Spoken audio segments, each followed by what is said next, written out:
Hello. All right, so how are we going to do this study? Well, you're going to need some things. Number one thing that you're going to need is this book. And you'll want this journal. If you don't have it, let me know. We'll work it out. The third thing you're going to need is a Bible. Each day of this month, we're going to read one chapter from the book, and we're going to read one chapter from the book of Proverbs in the Bible. There are 31 chapters in Proverbs. There are 31 days this month, so that's perfect. Now, it's not college, so I recommend you sticking to the plan. You'll get the most out of it, and you'll really start to enjoy your time with God. But if you miss a day, it's not the end of the world. You can either move on to the next day and revisit that missed day the next month, or you can catch yourself up. In either case, you're fine. So, the Bible. Well, some people like the paper Bible, and on days when it's easy for me to get distracted, I pull out a paper Bible.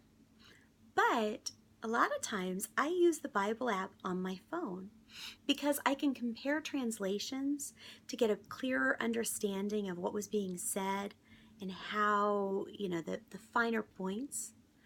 I can also listen to it. The audio version is great for me to take a morning walk, pray for the neighbors whose houses I pass, look at God's creation. It's nice. So you might try that.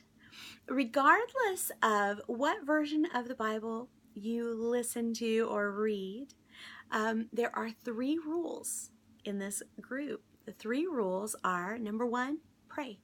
When you wake up in the morning, look up. Say, "Hi, God. I love you." Pray. Throughout the day, there's never a time when you can't just reach up and connect with Him. He's your creator. He adores you.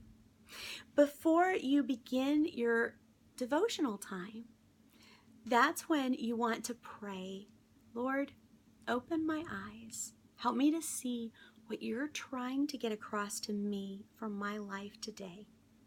And then when I go out into the world, Lord, open my eyes so I can see the work you're doing around me and join right in." At the end of each chapter, you're going to pray one more time. There will be prompts at the end of each chapter to help you internalize what God is showing you, because He is going to begin making changes that only your Creator can make in you. And they're going to be pretty amazing. So what's the first rule?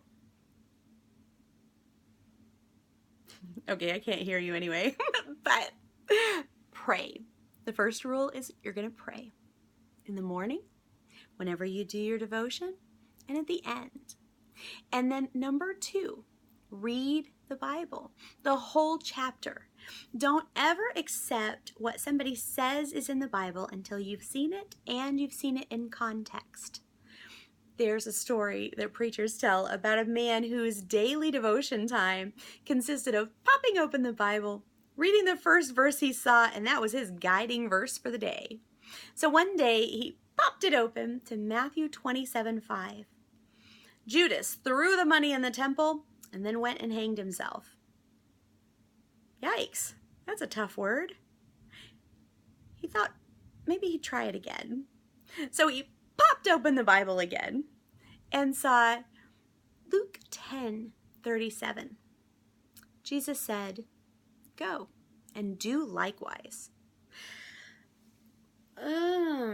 Now, it's obvious to you and I, this method was not working for this man. But if you're superstitious enough to try this nonsense, then you're superstitious enough to say, well, 3rd time's the charm. That's what he did. He popped it open again, and this time it was John 13:27. And Jesus said, "What you are about to do, do quickly." Okay, so he could have used some of the wisdom that we are learning now, but you and I, we know better. So rule number 1, pray.